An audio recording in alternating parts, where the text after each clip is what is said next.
Welcome. All right. So here's the deal. Just ignore the sign in the background. I don't really, it is what it is. This is who I am as a person.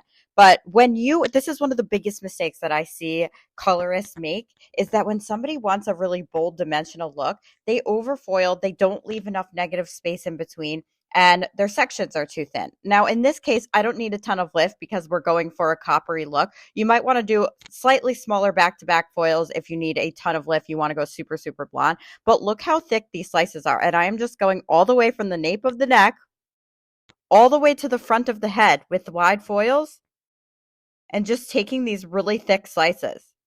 Okay. And when you do this, when you are taking a section this thick, one, you're going to need foils that are really wide. Two, you are going to need a lightener that lifts really, really well. So I am using the King's Bleach, which is, it actually lifts up to, I think it's 11 or 12 levels. I like my lightener slightly on the thicker side, and you want to make sure that you saturate it really well. Like you don't want to see me going in and just double checking that. So my foils are really wide. These are the Framar Big Papa ones, and my saturation is really extra. So I do go through a lot of product. You'll need to charge accordingly if you're doing this look.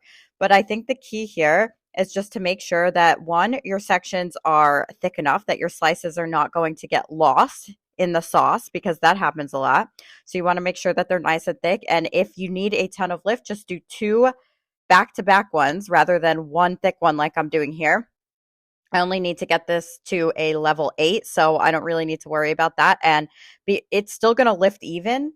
And we're not going all the way to the root because we're going to do a root smudge with an alkaline demi. So here I go, grabbing my wide section, and you can't tell, but this is now the front of the head. Now, if this was a client, would I have hair in her face like that? No, but it's not a client, it's a mannequin. So just keep that in mind. But anyway, I'm going in and I'm painting one side of the section, and then that's the side that's going to lay down on the foil. You'll see me pop my hand. You'll see me put the foil down and pop my hand underneath to sort of place the foil there. Now, I like my lightener. The manufacturer tells you to do 2 to 2. I do 1.5. I'm sorry, 1 to 1. No, 2 to 1. My goodness. The manufacturer says do 2 to 1. I do 1 to 1.5 instead because I think that is the perfect thickness. So I'm going in, I'm saturating really well. My standard color application like this, I would do 150 grams of lightener. I ended up using 200 grams of lightener for this.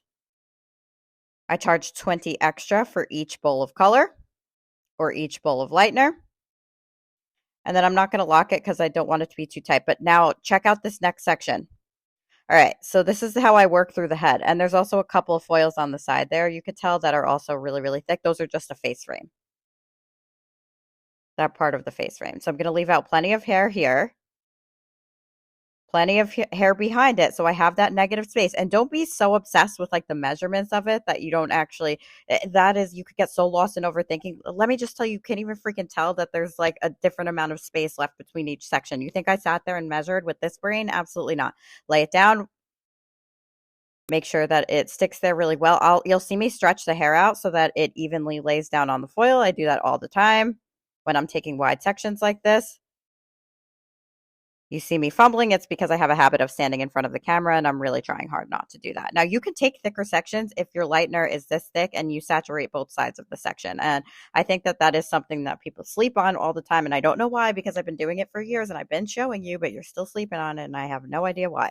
Look how wide this section is. Then you're going to see the way that it comes out. It looks like I did back-to-back slices, but I just did thick friggin' slices. All right, but I only needed to get it to a copper. So I'm going to add some copper into the formula. Then I'm going to go in and smudge it with an alkaline demi. So I use Magix 10, which processes in 10 minutes flat. And it could be a permanent, it could be a demi-permanent. So it's a really cool line. And this full class I'm saving for my consulting clients. So it's not going to go into too much detail, but I think it goes into enough detail for you. Normally I use my 0 time system brush, which is the long wide brush. I didn't have it on me today, so I didn't use it. All right, so you could see how those thick slices really turned out, and having enough negative space really made that possible. Now I'm going in, I'm going to get great coverage with this demi-permanent, and it is not going to fade out. Watch, I'm sorry about my head in the way. So you'll see me kind of just applying it like that, almost like you would just do a color retouch if somebody had gray coverage. And then I blend the toner up into the smudge rather than dragging down that root smudge. I find it so much like I'll use my hands and I'll blend it upward into the smudge. So I'm going in, I'm just dragging that down over the line of demarcation. And there you go. Beautiful. Make sure you like and subscribe for more.